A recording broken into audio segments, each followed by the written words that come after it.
Ambalma Sherifla Jabrani la jabaw ambe aw fo ka wal nyimondo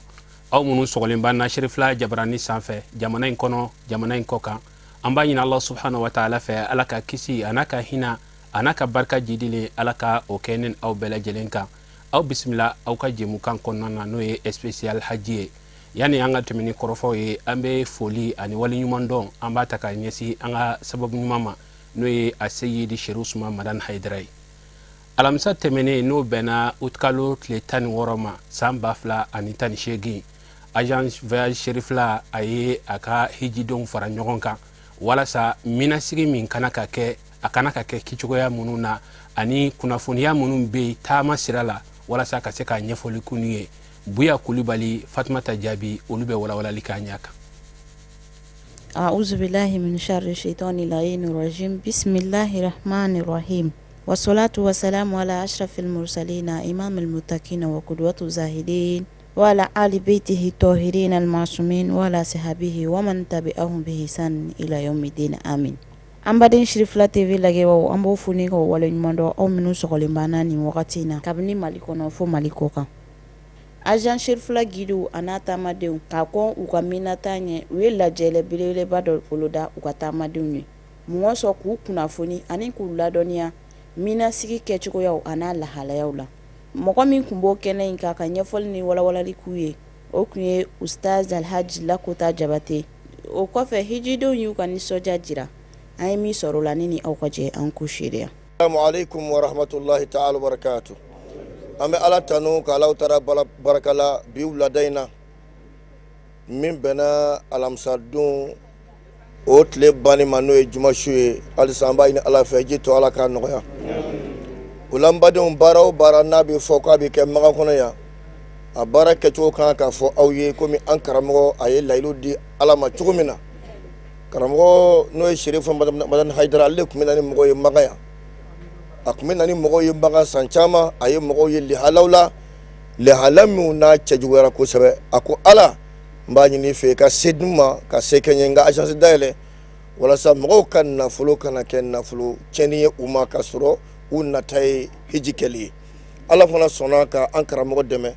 a ma dan dɛmɛ ma ka agence labila a ye o agence in ka tila k'a kɛ agence ye bi bɛɛ lajɛlen y'a yɛrɛ seere agence in kɔnɔ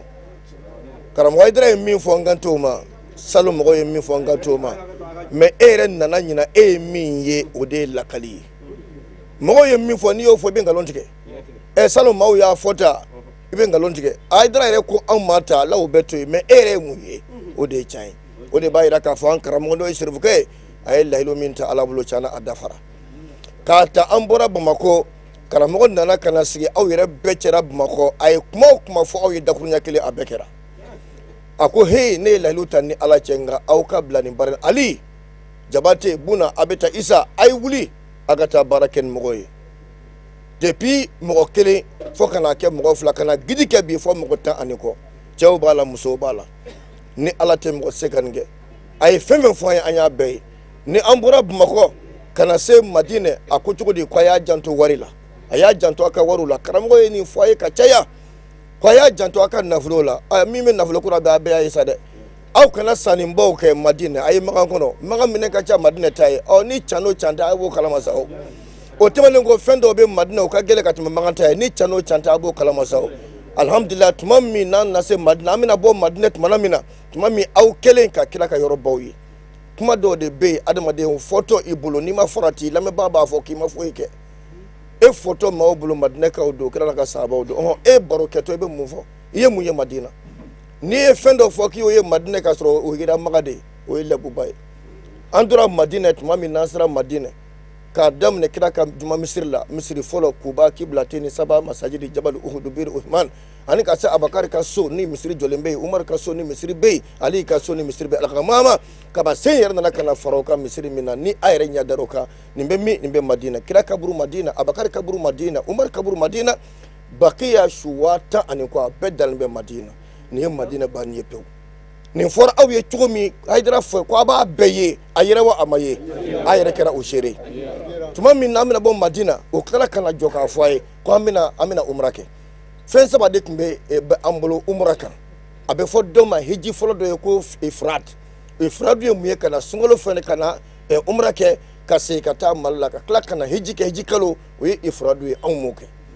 a filanan o ye qiran an na kana umra kɛ taafe tora anw na fo ka se hiji ma o ye qiranu ye anw m'o kɛ n'i y'o kɛ i bɛ tile saba sun don k'i to jamana kɔnɔ yan 7 i bɛ t'o don n'i sera farafin mɛ tamattu sa n'o ye kana umra kɛ ka taafe bila k'i yɛrɛ d'a mun ka se hiji ma anw ka hiji kɛra o de ye wa kira ye nin fɛn saba de fɔ hiji kan mɛ a ye min ta fɛn saba la o ye tamattu ye karamɔgɔ ko a bɛɛ bɛ fɔ a ye tuma min na a karamɔgɔ ye aw bila ka na ko a bɛɛ bɛna yira aw la gidiw bolo an sera Maka yan nɔ mun kɛra tuma min n'aw taara ka taa umra kɛ mɔgɔw bɛ aw ɲɛfɛ ka tawafu kɛ tawafu banni kɔ siɲɛ 7 Ibrahima sen dayɔrɔ n'o ye yɔrɔba ye ka lɔfula seli o bɛɛ tɛmɛnen kɔ ka taa zamzam ji min ka bɔ yen k'a kun da safa kulu kan ka baara daminɛ safa ka taa a laban marwa a fɔra ye cogo min wa a kɛra ten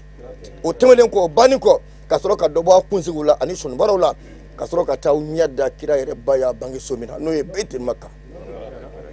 nin bɛɛ kɔfɛ ka sɔrɔ ka na kare ta ni aw ye ka yaala ni aw ye kɔrɔna jiginna ma yɔrɔ min aw ɲɛ dar'o kan ani Abakar dora wo min na aw ɲɛ dar'o kan ka tila ka taa jinɛw ka misiri filɛ a yɛrɛ muso Khadija ani Abu Talibi olu bɛ kaburu so min na ka taa ɲɛ da o bɛɛ kan ka taa Jabatu Rahma n'o ye Arafa kulu ye aw ɲɛ dara o bɛɛ kan sitanaw fana aw ɲɛ dara o kan bɛlɛ tuma yɔrɔ Musalifa aw ɲɛ dara nin bɛɛ kan mun de bɛ karamɔgɔ ka min fɔ aw ye n'a ma kɛ a yɛrɛ y'a seere sa o ko min sisan an ye umra kɛ a tɔ tora mun ye hiji a ye taafe min ta Madina a ko labbaika Allahumma umra sisan a bɛna taafe wɛrɛ ta n'o ye samedi ye sini tɛ juma ye sinikɛnɛ n'Ala sɔnna nin waati in na ka bɛn safo ma aw bɛ ko k'aw labɛn aw bɛna taafew ta komi aw kun y'a ta cogo min na Madinɛ a bɛ fɔ o taafe ma ko hiji o kumakan o kɛtɔ o ni umra tɛ kelen a bɛ fɔ labbaika Allahumma hajjan aw bɛna o taafe de ta n'o taara an b'an kunda min ni Ala sɔnna samedi tile banni dimanche su bɛɛ bɛ kɛ sa an bɛ mɔgɔw cɛ ka taa min na dimanche tile fajiri seli fana lansara fitiri safo an b'o bɛɛ seli min na nka a bɛ kɛ lɔ 2 nka a tɛ kɛ jamu ye n'anw sera min na sa an bɛ sɔrɔ k'an kunda Arafa o ye dimanche tile banni tɛnɛlon su fɛ fajiri ka se 10h ma 11h o b'a sɔrɔ bɛɛ dora Arafa an bɛ sɔrɔ ka Arafa baara kɛ Arafa tile banni an b'an jɔ karamɔgɔ yɛrɛ bɛ dugawu laban kɛ Arafa karamɔgɔ yɛrɛ bɛna dugawu laban kɛ Arafa silama bɛɛ ye Mali bɛɛ ye maa o maa nana hijira ni tile banna an bɛ sɔrɔ k'an ji kana Musdalifa bɛlɛ tɔmɔ yɔrɔ la o la an bɛna fitiri ni safo an b'o jan ka seli Musdalifa an b'an ka bɛlɛ tɔmɔ ni selila kaba i b'i ka bɛlɛ tɔmɔ bɛlɛ 49 sitana ba o ye 7 ye sitana 2 tɔ o ye bɛlɛkisɛ 21 ka tila ka don fana bɛ 21 22 o ye don 2 ta ye den 7 o ye sitana ba ye a bɛ bɛn bɛlɛ 49 mɔgɔ mun bɛ dan tile 2 ma nka mun bɛ tile 3 dafa o ye bɛlɛ 70 ye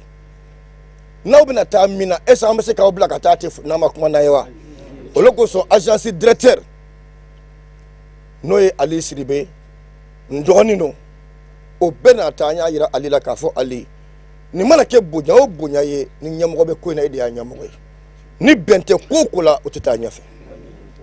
Ali Sidibe o de ye agence directeur ye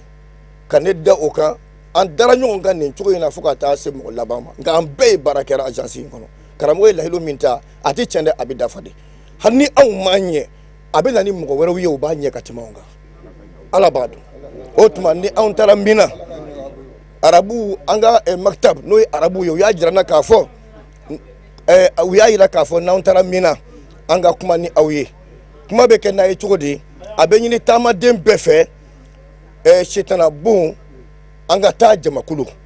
ko an kana sɔn abada ka mɔgɔw bila détail la k'u bɛ to ka sitana bon kɛ donc o ye kojuguba ye parce que an bɛɛ n'an ka heure lo an bɔ waatiw bɛ yen mɔgɔ gbɛw bɔ waati bɛ yen donc u y'a yira n na k'a fɔ min man d'u ye n'an bɛna bɔ tuma o tuma ka taa sitana bon na a k'a sɔrɔ an bɛ ɲɔgɔn fɛ jamakulu ka taa bonni kɛ ni Ala sɔnna o ye fɛn ye an b'o fɔ bɛɛ ye bɛɛ k'i yɛrɛ kɔlɔsi Mina ani Maka tɛ kelen Mina ni Madina tɛ kelen ye i bɔra so kɔnɔ k'i bɛ taa ɲɛgɛn na n'i b'i yɛrɛ kɔlɔsi i bɛ tunu o tuma an k'an hakili sigi a filanan n'an bɛ taa sitana bɔnyɔrɔ la mun bɛ bagaji ta u yɛrɛ bolo o ka dabila ka denmisɛnw fana minɛ n'o ye wolodenw ye k'olu minɛ i yɛrɛ bolo k'i bɛ taa sitana bon na o fana ka dabila parce que n'i y'a ye accident baw bɛ kɛ sitana bɔnyɔrɔ la a bɛ sɔrɔ mun fɛ o de ye bagajiw ani ka taa se fɛn wɛrɛw tali ma mun man kan k'a fɔ n bɛ bagaji dɔ ta dɔ bɛ n kun na dɔ bɛ n bolo n bɛ taa n'a ye n b'a kɛ o si t'a la ou bien dembe mbolo me demsen dom ne katana o shitala donc arabu ya yira ka fo shetana bon koni nambeta anga ni bela jele éviter o temanen ko fe munye makoro bawye ani bonabato olu koni ka bele bon koni an munye gidiwye an bolu ka bele chargita o kore mo koroba mumbe jamana ani bonabato mumbala aka haklisiki au kana fo jago ya kwa beta pise bozo ni re seke anye mo bi wele ko muso agence na amba nyi o muso befe bela jelen ka bele di abumba mangata belebo olu katoi ka sabuke belebo en fenyi ebe se ka mo do bla inno na katabu ono be se ka ba sharia don wuli ka bu kai kana ire se kana don la yire ku wala sangani muso mi ko mbeta ante do mo nache nga muso be no ye baraba tukungiri kumbe ndimi ubia nga suma tamana ubia nshi korolembe au be ba sembola au munye gidu ye ni ala sura mbaka belemene ameta katabu ni mo de meka ka hijike ye hijura de soro mo re ma kana ma ka voke bi ta ku mo ma en na fasoro kamni ngoro ka kene banatila o mashi babaye ala ka mbe so bama o tebelen ko fe bo o tebelen ko fe abenyini sisa nasira mina naw sira mina ambe na tile sabade ke mina mais mimbe fo awye ambe boya domina no ye samedi lont le banier amba kunda mina ka ote jumashi shuwa nala sonama ambe do mina shufe o fajiri be ansoro mina kono ote mina sigi damne nyede oye ante metode do mais nama hide unche katu to mina ante arafa soro ka beni arafa dontle ka sabu ke amuteshi ka bon jama ka cha oloko so ambe mo beche o ka gere arafala ambe damina nantra se mina fadiri lofla telefona lofla lansara lofla fitri losaba savo lofla no kra dron hurup ambe non cheka bo amba kunda arafaka nantara arafa tile kelen koni ka damne sogoma fokata se midila o konni fenyin aw se ba to be doyi aba lafsha doni no kra mala kantibo kuma jugu tibo anda foi tibo anda fo alako ni midi 30 sera ame wulika serefna lansara selini awye abe fo mako jam o takdim no kera kaba ambe soroga ko na kalandamne kadalelo kalandamne hamu hamimbe ere lasa ibe munto e kwito fo alai ibe munto e abe fore alai oro nde o de fona hiji ala kira o de fo anya ka kuma kana ko al hajj arafa mo be ni ame ko hiji arafa do ni arafa temanika fo sanwere ala kan shama gidu ka nin korofo nunu bela jelen temenen kofe kuma la sigira hijidenw ma walasa korofo munun kɛra u ye faamuya min sɔrɔ ala ani nisɔndiya min b'u bolo baara in kɔnɔna na ka taa se gidiw ka wuli ka jɔ tanuka munun b'u bolo Fatumata Jaabi ale bɛ walawalali kɛ a ɲɛ kan ne tɔgɔ ye Sirifika Kane ka bɔ Tamani kuma min bɔra sisan an ka faamuya an ka lafiya de b'ora n'an dara an kana fara ka bɔ ɲɔgɔn na an ka kɛ jɛkulu ye o de b'an bɛɛ lafiya a y'a fɔ cogo min na ni min y'a dɔn a tɛ se musow ni fara cɛw kan a ka bɛlɛ di giriw ma giriw bɛ bɛlɛ fila ye ni k'i b'i yɛrɛ fɔ se ka taa n'i tɛ se ka taa a bɛ kɛ baara ye dɛ awɔ Hayidara kɔni sira bɛ jira an na awɔ an bɛ dugawu ɲini a fɛ an bɛ dugawu k'a yɛrɛ ye ala ka hijiden bɛ ɲuman taa so an ka taa somɔgɔw fana ɲuman sɔrɔ awɔ kuma in bɛ ne fɛ ka fɔ o y'o ye a bɛ ni ce a bɛ ni baraji ala k'an bɛɛ ka hiji minɛ ala k'o kɛ ciba kanu ka sɔrɔ sallallahu alaihi wasallam Numusa Siribe ni alu bɛ fani ba de la ka jamana ye ka dugawu k'an ka kabila ye ala k'an ka jamana sabati k'an ka du sabati k'an yuru sabati ka silamɛya sabati ala k'an ni hɛrɛ bɛn ala kana fitina don an na ala kɛra sababu kɔsɔn kuranɛ bonya kɔsɔn sola nabi ne tɔgɔ Fatumata Sisoko assalamu alaikum ne bɛ bɛɛ fo ka Hayidara fo n b'a fo ko ɲuman la baara kɛra bɛɛ ɲɛ la bɛɛ y'a ye gidu ninnu kɔni u y'anw bɛɛ bonya bɛɛ ko haja bɛɛ ko ba an ma degun foyi sɔrɔ walayi n b'a fɔ alhamdulilayi rabbil alamina an bɛ ala tanu hali sisan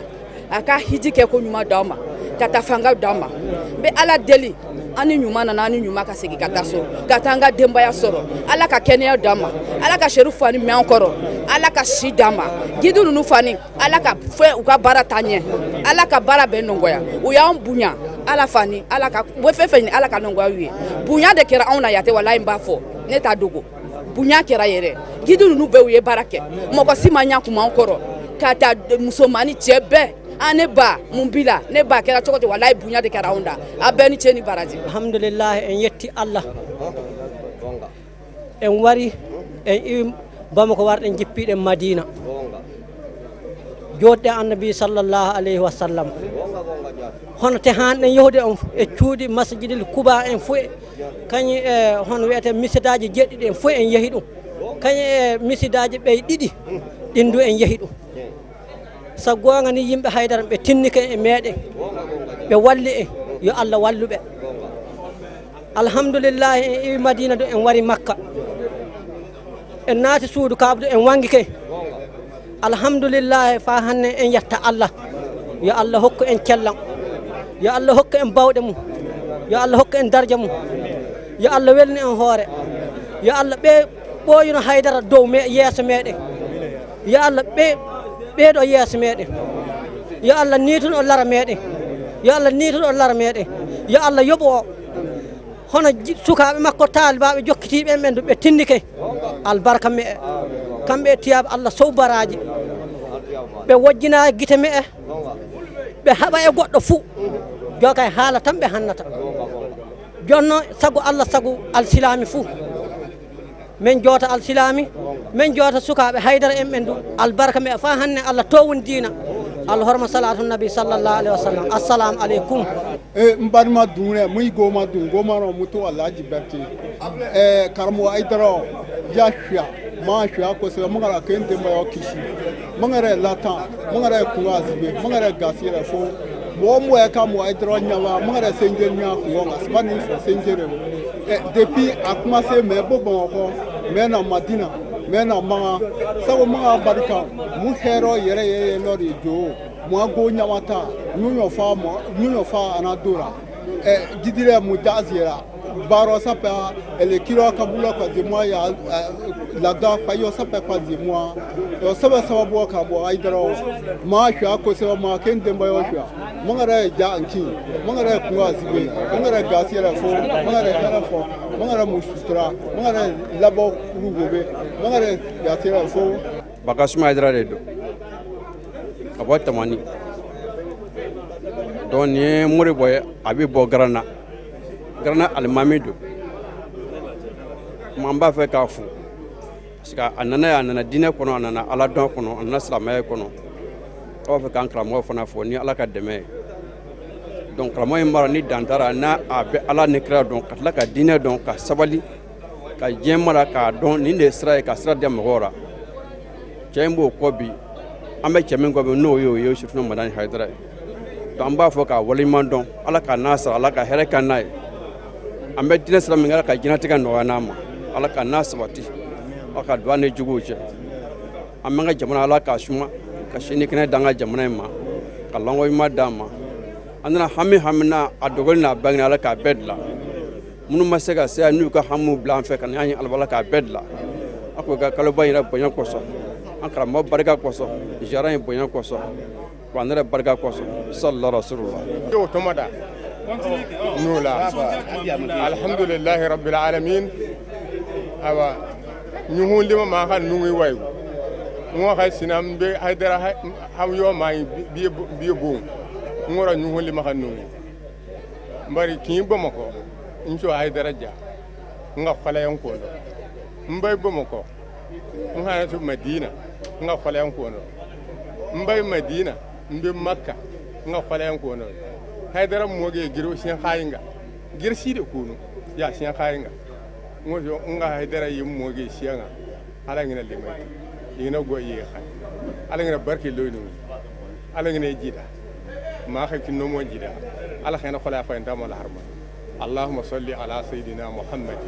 وعلى آل سيدنا محمد وصلي ke adama belo meloro kuriya ko innovation on innovadar duga kure no emane agence sirfula pon vraiment e kun agence sirfula pon tiado mule la o chinrilo no mo ko ke boro lo na bora ke na depuis loro bamako yina ba zane se sak serfu suman badan haidara ko foli chine o che duwa wo ina unya ladiri kan do mo na innovation on e chege ko magambe ko dabe no mo ko ke bore na maga o bora ke no mo ina vraiment innovation loro nyo na sa ko Madina ma e kun yite ko na vraiment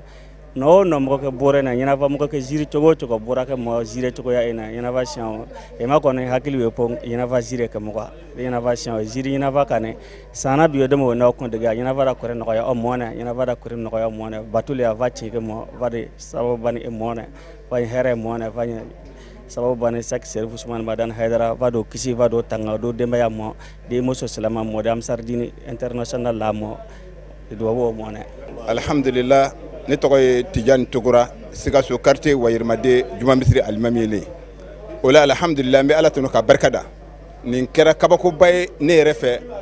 n'o de ye nin taama nin ye k'a daminɛ depuis an bɔra an bɔyɔrɔw la fo ka na se Sherifu yɛrɛ fɛ yen Bamako k'a minɛ o yɔrɔ la fana fo ka na se Madina ka na se Makan kɔnɔ yan wallahi an ye bonya sɔrɔ bonya min n'a tɛ se ka langali ka se a dan na alhamdulillah nin ne ka walanda ye ne yɛrɛ bolo maa o maa sani o y'a laɲini k'ale bɛ fɛ ka na hiji la ne bɛ Sherifu la ko f'i ye sabu ka da kan an nana ni cɛ kelen min kɛ kana ye n'o ye a Sheikh Sherif Usman Madani Haidara wallahi an ye bonya sɔrɔ a kɔnɔna na an ye bonya sɔrɔ fɛn bɛɛ lajɛlen jirala aw na wa kɛrɛnkɛrɛnnen ɲɛna an ka kameramani alhamdulillah an bɛ Ala tanu ka Ala barika da wallahi denmisɛnnin min don a kolo kɛ kɛnɛ a hakili sigilen don a timina ka di a b'a pan a kɔfɛ a b'a pan a ɲɛfɛ a ti bɛn a ti kele ko a ti talo mɔgɔ la a b'o kɛ n'a ka nisɔndiyaw ye wallahi yɔrɔ si tɛ yen n'u m'o jira anw na an y'a bɛɛ lajɛlen ye k'a bɛɛ faamuya bonya kɔnɔ nimisi wasa kɔnɔ kunnawolo kɔnɔ fo enchanti fɛn o fɛn bɛ yen sa min tɛ Sherifu la ye f'a bɛɛ lajɛlen ɲɛ bɔla an fɛ an b'a ɲini Ala Taala fɛ hali bi Ala ka kɛnɛya sabati ni enchanti Ala ka barika don a la Ala ka barika don a la Ala k'an to ɲɔgɔn ye san caman Ala ka nin nɔgɔya n'an balimaw bɛɛ lajɛlen an kana jɔ nin kɛnɛ kelen kan an ka kameraman k'a ɲini Ala fɛ hali bi Ala ka dɔ fara ka kulo kɛnɛya kan Ala kana dɛsɛ Ala kana décourager sɔli ala Muhammed. hali sisan ka kɛ ni an ka hijidenw ka kunnafoniya ye agence Layidu voyage u tilalen ko u ka Mali na baara bɛɛ lajɛlen na u y'u kunda Maka kan an ka Sherifla Jabarani tɔgɔya la Buya Kulubali Fatumata Jabi u y'u kunbɛn u ye min sɔrɔ Fatumata Jabi bɛ walawalali kɛ an ye an ka jɛ k'a ɲɛmadaw fɛ. Sherifla TV ka wuli ka jɔw kɔnɔna na an sera groupement des agences dɔw ma a fɔlɔ groupement des agences voyage Layidu an ye min sɔrɔ olu ka ɲɛmɔgɔw n'u ka hijidenw da ne ni aw ka jɛ an k'o seereya. Ne tɔgɔ Ahmed Bassoum an ye groupe Layidu voyage mɔgɔw de ye alhamdulillah an ɲuman sela an kun bɛ Madina sigi la Madina sigi bana an ɲuman sela man kan bi su in na ka bɛn 2 heures du matin ɲɔgɔnna ma an b'a ka labɛnw sabati walasa an bɛ se ka taa umra kɛ hɛrɛ la cogoya min na bi alhamdulillah an ka hijiden bɛɛ dafalen donna bi Maka hɛrɛ la baden na basi foyi t'u la o bɛ Ala tanu inshallah o de kun don. Bon an bɛ Ala tanu an bɛ Ala barika da Ala ye jama min kalifa na an sela k'u la sabati k'u se Maka dugukolo ka hɛrɛ ni baden bɛɛ lajɛlen na an bɛ Ala tanu ka dɔw bɛɛ lajɛlen kan. N b'a fɔ alhamdulillah an bɛ Ala tanu mɔgɔ min bɛ Sherifla télé lajɛ an b'a fɔ hijidenw ɲuman bɛɛ sela bi u bɛɛ bi yan u bɛ hɛrɛ la u bɛ Ala tanu an bɛ dugawu kɛ Sherifukɛ yɛrɛ Ala ka mɛn an kɔrɔ Ala ka barika don a la an bi yan basi foyi t'an na hɛrɛ kɔ an bɛ dugawu kɛ Mali ye inshallah Ala ka Mali ɲuman bɔ Ala ka hɛrɛ kɛ Mali ye Ala ka basigi kɛ Mali kɔnɔ an bɛ dugawu kɛ Ala ka hɛrɛ kɛ an bɛɛ silamɛ bɛɛ lajɛlen an nana bato min kan Ala jɛra k'o bɛɛ lajɛlen minɛ. O tɛmɛnen kɔfɛ Sherifula ye mɔgɔ min d'an ma hɛrɛ la u bɛɛ ɲuman sela yan nɔ u bɛɛ basi foyi t'u la u bɛ Ala tanu an bɛ yan hɛrɛ bɛɛ lajɛlen na inshallah. Basila agence Layidu voyage alhamdulillah an bɛ Ala tanu a fɔlɔ ka an bɛ Ala tanu parce que Ala y'an fana choisi ka bɔ jamaw cɛla mɔgɔ caman bɛ yen nɔ a se b'u ye mais Ala ma yan yeli nɔgɔya u ye alhamdulillah Ala y'an choisi a y'a nɔgɔya en même temps a ye a ka so barikama in fana yeli nɔgɔya ɲɛ an bɛ Ala tanu o kan kosɛbɛ an bɛ Ala deli Ala k'an ka baaraw minɛ an bɛ Ala deli Ala ka hakilisigi Ala ka sabati Mali la Ala ka lamɛnko ɲuman d'an bɛɛ lajɛlen ma an nana baara minɛ Ala ka baaraw minɛ an bɛ Ala deli halisa baara in kɛko ɲuman Ala k'an dɛmɛ Ala k'an bɛɛ dɛmɛ baara in kɛko ɲuman na inshallah Ala deli Mali hɛrɛ bɛ mɔgɔ min na mɔgɔ min bɛ se ka kɛ sababu ye ka hɛrɛ lase jamanadenw ma an bɛ Ala deli Ala k'o de sigi Mali la hɛrɛ bɛ mɔgɔ min na mɔgɔ min bɛ se ka kɛ sababu ye ka jamana dɛmɛ ka jamanadenw dɛmɛ an bɛ sɛgɛn bɛɛ fɛn bɛ jamana la mɔgɔ min bɛ se ka kɛ sababu ye ka silamɛya basigi Mali la an bɛ Ala deli Ala k'o de ɲɛsin Mali ma hɛrɛ bɛ mɔgɔ min na dɔrɔn an ka Ala deli o de Ala k'o sigi Mali la an kɔni an ka dugawu y'o de ye. Ko Worokiya Sidibe bi alhamdulillah rabbil alamin Ala tanu tantu bɛ Ala an bɛ Ala fo k'a barikada an ɲuman bɔra Mali la ka na an ɲuman bila Madina yan an ka Madina sigi kɔnɔ an bɛ alhamdulillah rabbil alamin fɔ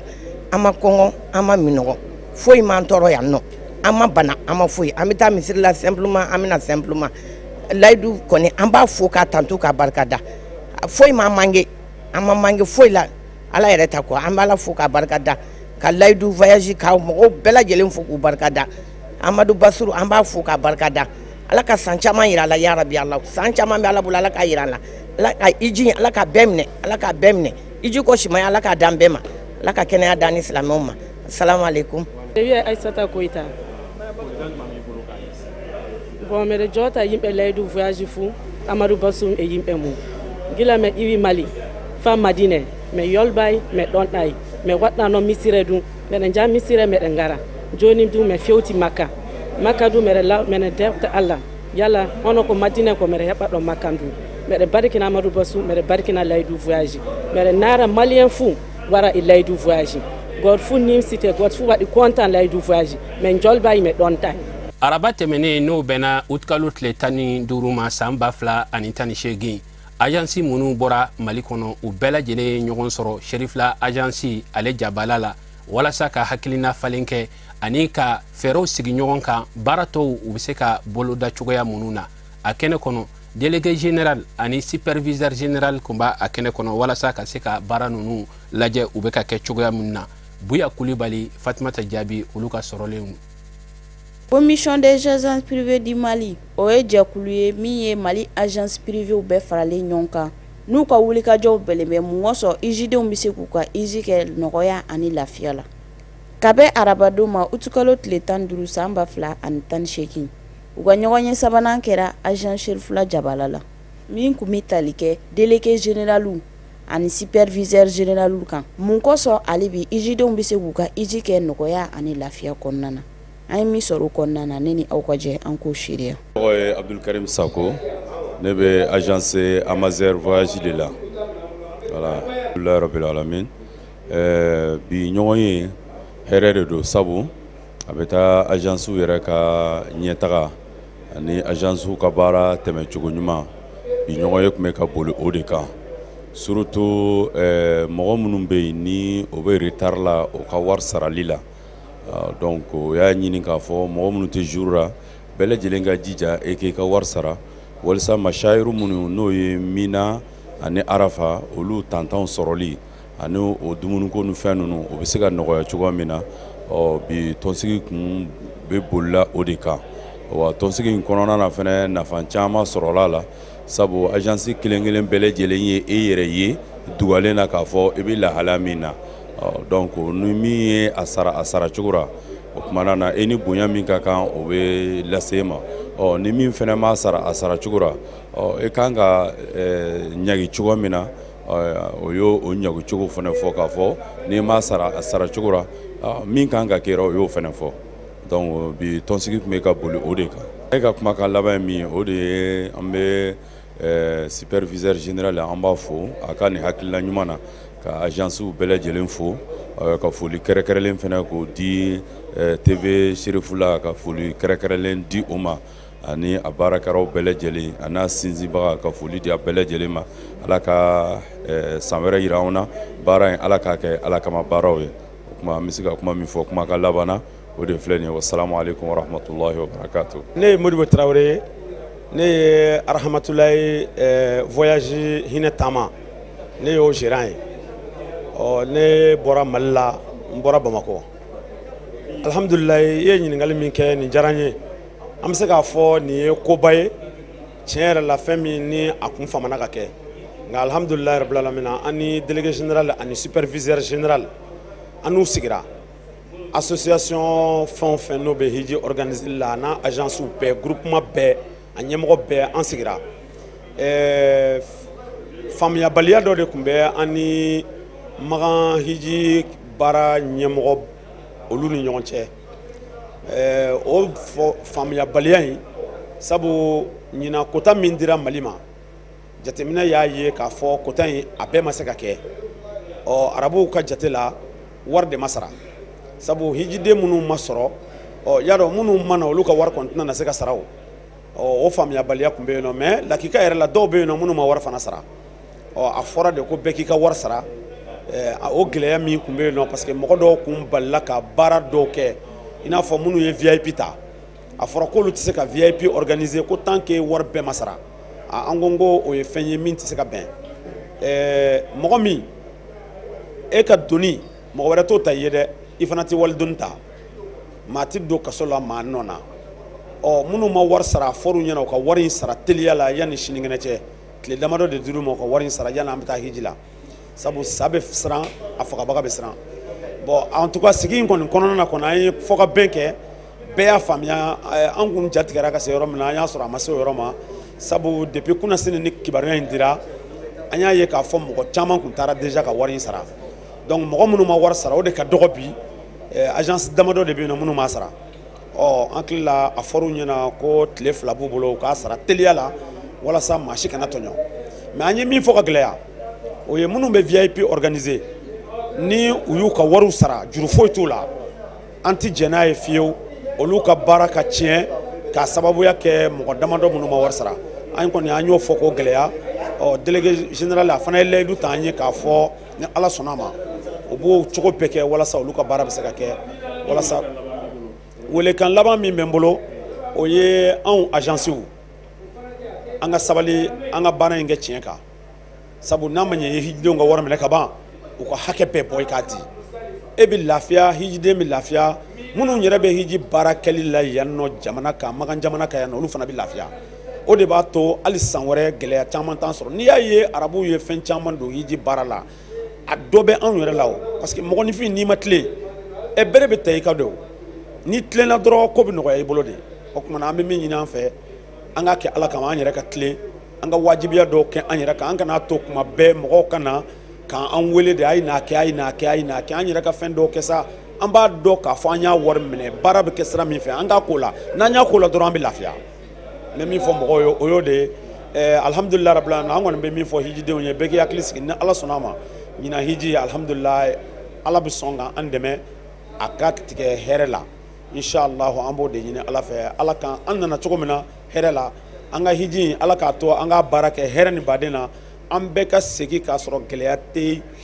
bana tɛ mɔgɔ la foyi foyi an ka segin ka taa an ka denbayaw sɔrɔ hɛrɛ ni baden na an b'o de ɲini ala k'o latigɛ an ma hakɛto b'a ka salala rasul ne tɔgɔ ye Abdulayi Kamara colonel Abdulayi Kamara ne de ye superviseur général ye ɲinan hiji la ala k'an bɛn sahaba ma comme n y'a f'i ɲɛna cogo min na ne ye superviseur général ye donc superviseur général dun a ka baara ka ca fɛngɛ kɔnɔna la a ka baara ye mun ye ka n'a lajɛ maliyɛnw u nana hiji la u bɛ condition jumɛn la agence bɛ condition jumɛn la n ka pèlerins bɛ condition jumɛn la yan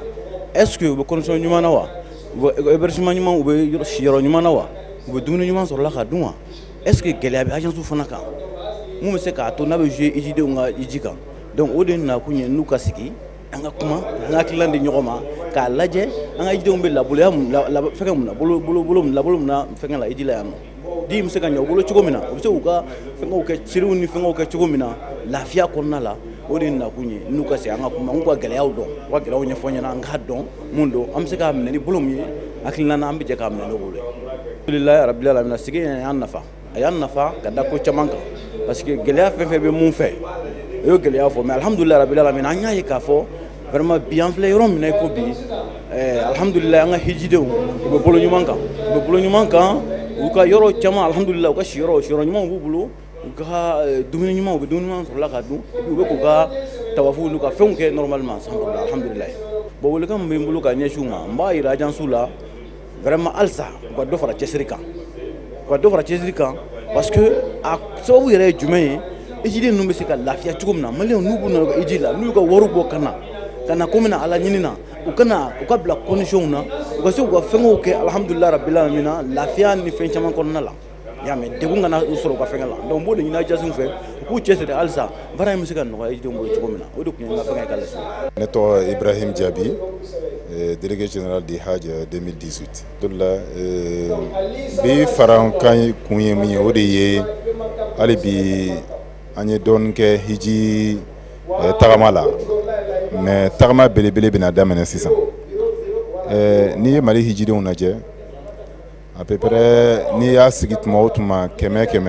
90 sanfɛ o bɛ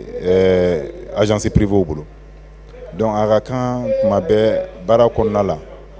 an ka hakili to ɲɔgɔn na ka na baaraw jateminɛ ani hakilina kura minnu bɛ yen n'an bɛ se k'o di ɲɔgɔn ma walasa baara nin a bɛ se ka ɲɛ ka hijidenw lafiya cogoya min na kɛrɛnkɛrɛnnenya Madina sigi banna bi an filɛ Makan tile 2 an bɛna taa don hiji baaraw la n'o de ye ka taa Mina ka taa Arafa ka taa Muzalifa o tɛ taa cɛsiri kɔ a tɛ taa labɛnko ɲuman kɔ parce que ale yɛrɛ de ye hiji ye ale a baara n'a ɲɛ bɔra lafiya bɛ kɛ hijidenw ye anw yɛrɛ fana bɛ lafiya n'a baara dun n'a ma kɛ ni hakilisigi ani tɛgɛdi ɲɔgɔnma ye baaraw bɛ se ka ɲagami an bolo donc gɛlɛya minnu bɛ se ka sɔrɔ baara nin kɔnɔna la bi an y'a kanu an kana sigi an hakiliw jagabɔ k'a lajɛ cogoya min na an bɛ se ka Mina taga nin k'a labɛn cogoya min na an bɛ se ka kariw olu bɛ se ka tila ni ɲɔgɔn cɛ cogo di hijidenw kan ka bɔ waati jumɛn ka taa Mina u kan ka bɔ waati jumɛn Mina ka taa Arafa u kan ka bɔ waati jumɛn Arafa ka na Muzalifa fo ka segin ka na Mina wa fo ka na se Makan donc o baaraw bolodatogo bi sigi ni o de kan parce que bɛɛ lajɛlen ye Mali hijidenw de ye ni dɔw lafiyara alhamdulillah bɛɛ lajɛlen bɛ lafiya mais ni mɔgɔ sɔrɔla kɔnɔ ou ni mɔgɔ ye gɛlɛya sɔrɔ an bɛɛ lajɛlen bɛ gɛlɛya sɔrɔ donc bi sigi kun y'o de ye ka baara ɲɛbɔ kosɛbɛ ka se ka baara organiser ka ɲɛ walasa hijidenw bɛ se ka lafiya cogoya min na oui ɲɔgɔnye nin kɔnɔna la an da sera gɛlɛya dɔw ma a ka kan minnu ka corriger o gɛlɛya dɔ o ye mun ye o ye baara yɛrɛ ɲɛdɔn ye maa dɔw bɛ baara nin kɔnɔ i b'a sɔrɔ parce que hiji bɛ secteur min n'a bɛ ka évoluer rapidement et puis a bɛ ka kɛ baara ye baara min ni a sigilen don ɲɛdɔn wa a ka misɛn o la mɔgɔw ka faamuyaw tɛ kelen ye mɔgɔw ka kodɔnw ma teli ɲɔgɔn fɛ donc minnu bɛ yen n'o y'a sɔrɔ n'olu bɛ retard la o retard nin kana kɛ sababu ye ka kɔlɔlɔ lase u yɛrɛ ma ani ka kɔlɔlɔ lase mɔgɔ wɛrɛw ma donc an y'an sigi k'o hakiliw jagabɔ k'o hakili jagabɔw kɛ an ni ɲɔgɔn cɛ k'a lajɛ n'a sɔrɔ maa minnu bɛ yen fili min bɛ baara kɔnɔ n'a sɔrɔ fili nin ye dabɔ kama ye walima n'a sɔrɔ ni fili don an ka se k'olu corriger n'o y'a sɔrɔ minnu n'olu tɛ sira kan ka se k'olu koron an n'u bɛɛ lajɛlen ka se ka baara kɛ baara min n'a bɛ se ka tɔgɔ duman di jamana ma n'a bɛ se ka hijidenw k'u lafiya donc an da sera olu caman ma baara nin kɔnɔna la fo ka taa se Makan taga Mina ni Arafa anw filɛ nin ye sisan kulu nin kɔnɔna la an bɛ ka kuma mobili ko ani tagali ko kan mais mɔgɔw bɛ yen minnu bɛ ka kuma hali dumuni minnu kan ka hijidenw ma dɔw fana bɛ k'o dabaliw tigɛ donc sigi nin kɛra sigi ye nafaba bɛ sigi min na an jigi b'a kan n'Ala sɔnna ma an bɛnna kumakan minnu kan n'o kumakan ninnu lawaleyara a bɛ kɛ sababu ye inshallah hijidenw ka lafiya wa an jatigi minnu bɛ yan an n'olu ka se ka ɲɔgɔn faamu k'an tɛgɛ di ɲɔgɔn ma k'a sɔrɔ gɛlɛya ma don an n'olu cɛ la alhamdulilayi sigi ni a fɔra ko sigikafɔ ye damu ye an ka sigi ni a bilar'o cadre kɔnɔna la agence privée yɛrɛ k'a ye k'a fɔ bi jamana ka lasigi ye confiance da mɔgɔ minnu kan olu kana n'olu ka sigi hakili jagabɔ a kɛra fɛn min na y'u nimisi wasa kosɛbɛ sigi hakili sigi jagabɔ nin kɔnɔna la anw fɛn caman tɔmɔ anw ye fɛn caman faamu u ka gɛlɛya la u ka baaraw kɔnɔna la anw yɛrɛ fɛnɛ ye fɛn sɔrɔ fɛn min n'o fɛnɛ bɛ se ka kɛ somɔgɔ sama ye k'a di anw ma fo ka taa se sigi nin kɔnɔna la hakili jagabɔw taara se fo ka taa se san wɛrɛ hiji kan ka organiser cogoya min na olu bɛɛ lajɛlen kuma ɲumanw n'u hakilina ɲumanw bɔra sigi nin kɔnɔna la donc an bɛ se k'a fɔ sigi nin dabɔra fɛn min kama alhamdulilayi o sabatira wa o sɔrɔla a kɔnɔna la. an sera ka min sɔrɔ ka fara ɲɔgɔn kan bi ut kalo tile 19 san 2018 o de kun ye nin ye o la an b'a ɲini Allah subhanahu wa ta'ala fɛ an ka hijidenw a baara tɔ Ala ka kɛli nɔgɔya u ye kɛrɛnkɛrɛnya la Arafa don u bɛna duwawu minnu kɛ Ala ka duwawu ninnu minɛ an ye k'a ɲini Ala fɛ an ka jamana Ala k'a basigi télé Sherifla ani agence Sherifla ka nin tɛgɛ di ɲɔgɔnma baara in a sababu ɲuman ye an karamɔgɔ min ye n'o ye a Seyidi Sherif Usman Madan Haidara an b'a ɲini Ala fɛ sijan ni kɛnɛya Ala ka a di an n'a ma ni Ala sɔnna a ma sini tɛnɛ o ye Arafa ye an kelen o kelen an ka ŋaniya ɲuman ta ɲɔgɔn ye ka duwawu kɛ ɲɔgɔn ye ka duwawu kɛ jamana in ye k'a ɲini Ala fɛ Ala ka jamana in basigi k'aw fo k'aw waleɲuman dɔn aw minnu kun sɔgɔlen b'a Nasirifila jabarani sanfɛ jamana in kɔnɔ jamana in kɔ kan an b'a ɲini Allah subhanahu wa ta'ala fɛ Ala ka sigi wɛrɛ yira an na. لبيك اللهم لبيك لبيك لا شريك لك لبيك إن الحمد والنعمة